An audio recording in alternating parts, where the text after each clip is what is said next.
नमस्कार दोस्तों, ध्यान से सुनिएगा। मानव जीवन का मूल उद्देश्य सुख और शांति की प्राप्ति है।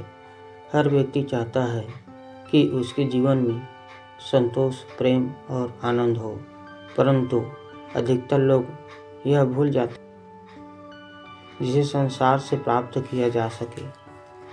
यह तो मन की एक अवस्था है जो केवल भीतर से ही उत्पन्न होती है। जो व्यक्ति अपने भीतर और शांति नहीं पा सकता, वह संसार से शांति की उम्मीद नहीं कर सकता। यह वाक्य हमें आत्मचिंतन और आत्मज्ञान की ओर प्रेरित करता है। आज के युग में मनुष्य बाहरी सुख सुविधाओं की दौड़ में इतना उलझ गया है कि उसने अपने भीतर झांकना ही भूल गया है।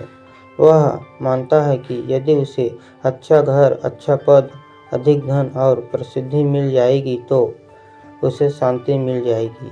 किंतु जब ये सब मिल जाने के बाद भी मन अशांत रहता है, तब समझ आता है कि बाहरी वस्तुएं केवल क्षणिक सुख देती है, स्थायी शांति नहीं। शांति का स्रोत हमारे भीतर, हमारे मन और आत्मा में ही है।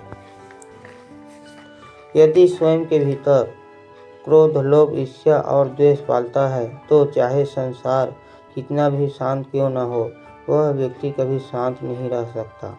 जैसे कोई व्यक्ति गंदे चश्मे से दुनिया देखे तो उसे सब कुछ धुंधला और खराब दिखाई देगा। उसी प्रकार जब हमारे मन में अशांति होती है तो हमें संसार भी अशांत दिखाई देता है, परंतु यदि मन शांत हो तो वही संसार सुंदर और सुखद प्रतीत होता है। शांति पाने का मार्ग आत्मनियंत्रण, ध्यान और संतोष से होकर गुजरता है। जब व्यक्ति अपने विचारों और भावनाओं को समझने लगता है तो वह धीरे धीरे भीतर की उथल पुथल को शांत कर सकता है। महात्मा बुद्ध ने कहा था, शांति भीतर से आती है, उसे बाहर मत खोजो। इसी प्रकार जब व्यक्ति अपने भीतर करुणा, प्रेम और सहिष्णुता का विकास करता है, तब वह केवल स्वयं शांत रहता है, बल्कि अपने आसपास के वातावरण में भी शांति फैलाता है। यदि हर व्यक्ति अपने भीतर की अशांति को मिटाकर अपने जीवन में संतुलन और सादगी लाए तो समाज और संसार दोनों में शांति स्थापित हो सकती है। परंतु जब तक व्यक्ति स्वयं अस्थिर है, तब तक वह समाज से शांति की अपेक्षा नहीं कर सकता। संसार में शांति की शुरुआत हमेशा व्यक्ति के हृदय से होती है।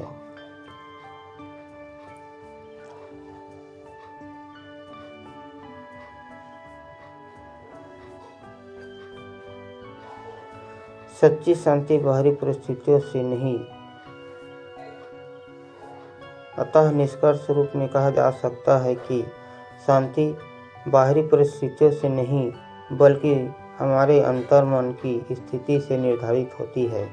यदि हम अपने भीतर संतुलन, संयम और प्रेम का भाव विकसित करें तो संसार हमें शांत और सुखमय प्रतीत होगा। इसलिए पहले अपने मन को शांत करें, फिर संसार में शांति की कामना करें, क्योंकि जो व्यक्ति अपने भीतर शांति नहीं पा सकता, वह संसार से शांति की उम्मीद नहीं कर सकता। दोस्तों, वीडियो अच्छी लगे तो लाइक कीजिए, चैनल पर पहली बार आए सब्सक्राइब कीजिए और अपने दोस्तों के साथ शेयर कीजिए। फिर मिलते हैं नेक्स्ट वीडियो में।